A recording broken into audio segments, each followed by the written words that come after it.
Alright, so this is day 2 in London, and it's raining like hell. So we're all wet, back at King's Cross. We're going to try to find platform 9 3/4, then we're going to go to the British Museum. And we were going to go see if we could check out Big Ben today, but that may have to wait. So, I don't know, we'll see. Rain might go away, but you know, it's just rain. So, and it is London. So if I think it's supposed to rain all week, so we'll just have to go in the rain at some point. We'll see that. So we just found platform 9 3/4. We just took a couple of pictures, showing you guys. They have a whole thing set up there, and yeah, it is really at 9 3/4. And for those of you who do not know, that is a Harry Potter reference.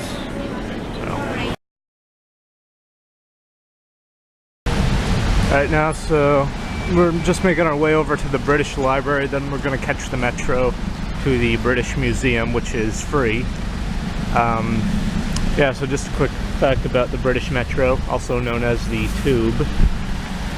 It was founded in 1864, if I remember correct. So when America had its Civil War, it was just finishing up, the British Underground was opening. So it's the oldest subway in the world, and it's, from what I see, one of the nicest. I think the only ones that might be nicer are Hong Kong, Taipei was really good. I haven't seen the one in Seoul yet, but I've been told, yeah, in Tokyo. I haven't seen those two yet, but I've heard they're really nice too. But London's up there. It's much better than Paris, yes. And I've never seen the one in New York in person, but I will soon, and from what I have seen of it, it's not too great either. Yeah, so we're just going to head over past this building, St. Pancras, to the British Library. We're now at the British Library. Hopefully we can film a little bit inside. So check it out. Wait, so we're here at the British Library. And no one's told me I haven't recorded, and I haven't seen any signs, so I'm assuming it's okay until we get stopped. But yeah, there's a ton of books. Guy Fawkes masks are being sold downstairs, and something interesting, I think it's on the £2 coins they have written on the side, remember the 5th of November, which from the poem by Guy Fawkes. So, I just thought that was interesting. Wow. That's a nice collection. How are you supposed to read those, though? So this library was dedicated by Queen Elizabeth II in 1998. It's really quite big. I mean, not the biggest I've been to. The biggest I've been to is either the Parisian Library or Hong Kong. I think the Parisian Library is bigger. Actually, yeah, it is. The Parisian Library is much bigger. I thought you said Boston has one of Boston really has a big library too, but the biggest one I've personally been to is either Paris or Hong Kong, but I'm pretty sure it's Paris. The biggest one in the world is in Washington, D.C., though, in the Library of Congress, apparently. So I've been told. But, yeah. So now I guess we're going to go check out the British Museum after we look around a little bit more. Alright, so we just cut off at Russell Square. There's two ways out. Wait in line for an elevator or walk up 175 stairs, 15 flights. And we chose the stairs this way. I know. We chose the stairs. And here we are. Probably a little out of breath.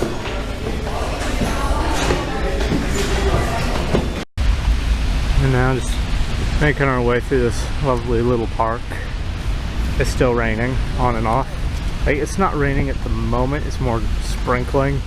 But it changes between sprinkling and raining heavy and then not raining at all really quickly. So it's supposed to be like that the entire time we're here, from what the news reports say. Yeah, we're almost at the British Museum. Alright, so we're coming up to the British Museum now. We just took some photos with these phone booths. Yeah, so we're gonna go inside. It should be free, which is good.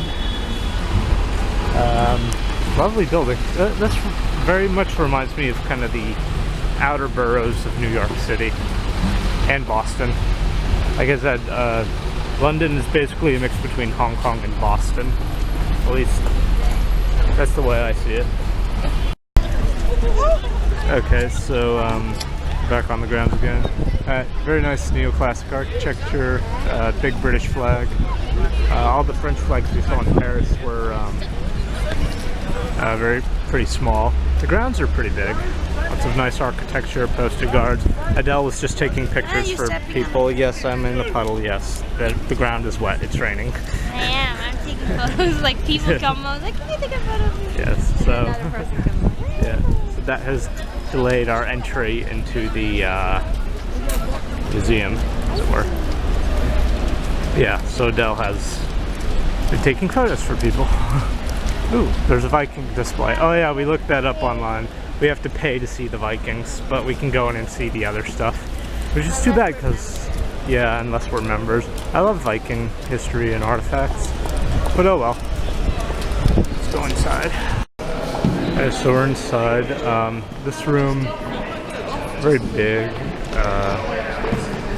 very nice looking, but all the stuff is basically gone except for a few things because they're being transported or something. I think I got some water on the lens, so I'll clean that off in a second. And yeah, I'm gonna go see if we can find some more. Oh, here we go. Better exhibits. Very nice in here. So this room that we're in now is the Enlightenment room, the bust of Hercules. Heracles, actually in the Greek name. Hercules is the Romanization of Heracles. Yeah. So the Enlightenment, 1500s, 1600s, 1700s. Just, what's that? And we're gonna see the Rosetta Stone. Oh yeah, we're gonna go see the Rosetta Stone if we can, because that is in here. So that's fact about it. Yeah. We can talk about that. Yeah, we'll talk about that when we get there. Now, let's just look at some Enlightenment stuff.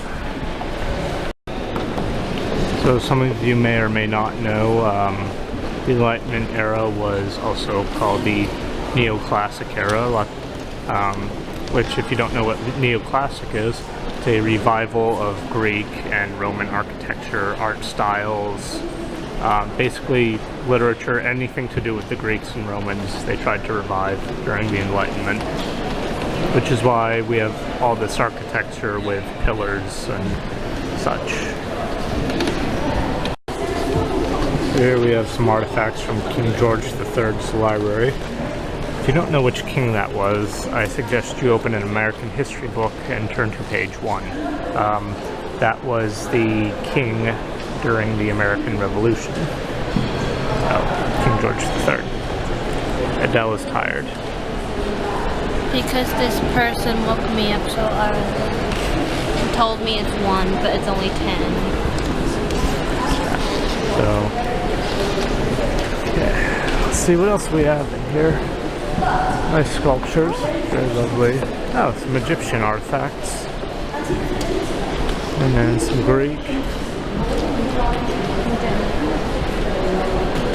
Pots on this side. And we have a sarcophagus here.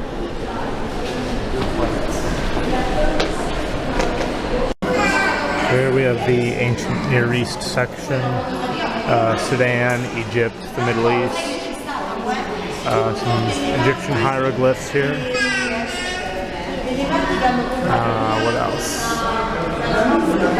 Stone. Sandstone stela inscribed in mirror script. Interesting. So this is like no one's so this is post hieroglyph riding sort of around Egypt.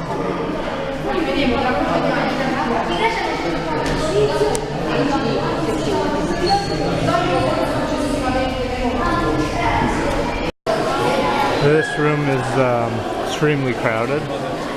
This is the mummy room, the mummification room. It has all these sarcophagi. I think that's the floor for a sarcophagus, and mummies. So, yeah, let's see if we can check some of that out. Yeah. School children in the way. Now this is...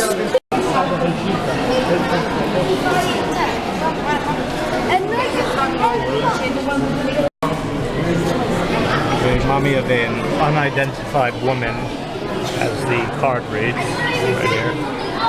And appears to be another mummy over there. Can't get to the card, too many people in the way. But yeah, so something else to see. Close. I'm standing there. Here we found the mummy of a Cleopatra. Do not believe that it is the Cleopatra, but it is someone else named Cleopatra. Still looking around, seeing what else we can find. Still going to try to find the Rosetta Stone. But yeah, lots of interesting mummies in here.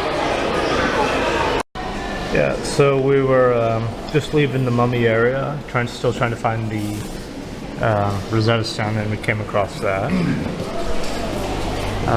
Yeah, still looking. Should be somewhere around here in the Mesopotamia area. But still no luck. I mean, if worst comes to worst, we can always just ask someone if they know where it is, but keep looking. Another room with Egyptian stuff, some statues, some pillars. Lots of hieroglyphs talking about the different dynasties. Upper Egypt, Lower Egypt. Still looking for that stone. So we did it. We finally found it, the Rosetta Stone. It's got 3 different languages written on it. Greek, Egyptian, and I think Assyrian. But I don't quite remember what the third one is. It's probably written there, but not really going to read it. But yeah, that's how we know how to read Egyptian hieroglyphs, because we can translate from the Greek, and then the Assyrian is also readable now too. So because of this stone, we can learn 3 different languages, or learn 2 languages if you already know one that's written on this stone. And it was used to help translate in the Mediterranean, Middle East area in the ancient world. But it's also where the language learning program Rosetta Stone gets its name from. Not quite sure what this area is, but I have an Anglo-Saxon exhibit that we're probably going to go see before we leave. And we're going to go head over to the London University, which is right next door, and check out that. And I think we might go to Tower Bridge and the Gherkin and all that jazz. How do we go up there? I think we just take the stairs. This one or the other? Yeah, let's go this side. Right now, so we're going to go see the Anglo-Saxon exhibit. For those of you who don't know, the Anglo-Saxons are the British. Comes from 2 different tribes in southern Denmark, northern Germany, the Angles and the Saxons, who immigrated in about the year 500 or so to the British Isles. Yeah, they replaced the original Celtic people and kind of created their own language. So it has Germanic words and Celtic grammar, and that became English, which is now English. So that's why English is so weird, because it's Celtic grammar, German words, and then later, because of the 100-Year War, there's thousands of French words mixed in also. But now we're moving into the clock area. So I'm gonna go back to the Saxon exhibit, the Anglo-Saxon exhibit real quick. Yeah, so Anglo-Saxons, the ancestors of the modern British, the ones who had to fend off the Vikings, which most people don't realize they were very, very very similarly related to the Vikings. They're cousins, brothers even. It would have been near impossible to distinguish them on the battlefield from one another. They had the same weapons, same armor, spoke very similar languages. If you've ever heard Old English, it's very Germanic sounding. Yeah, so they would have probably been able to understand one another to some extent, just from listening and speaking. Which, like, if you know Spanish, you can understand some French and vice versa. Even though you won't be able to understand all of it, you'll be able to get the gist of what someone's saying, more or less. At least I can. Most other people who speak either language that I know can also. But, yeah. So, this is the Anglo-Saxon exhibit. And now we're going to just go check out the University of London next door, take a quick break, and then maybe go down to Tower Bridge and the Gherkin and the City of London. And I'll explain more why I say the City of London later, even though we're in London. Okay, now we are at the main exhibit for the Anglo-Saxons. Yeah, that last exhibit had some Anglo-Saxon material, but mostly I wasn't paying attention because I'm tired when I was walking around, so I didn't really see what it was. Yeah, so you have war axes, artifacts from the Vikings, about 750 to 1100. The Viking Age officially ended in 1066, so with the Battle of Hastings and the Norman Conquest. There you see some swords, just helmets. They're, like I said, similar style, similar armor, similar weapons, culture, language. The Anglo-Saxons became Christianized much earlier than the Vikings did. Yeah, so that was the main difference that separated them.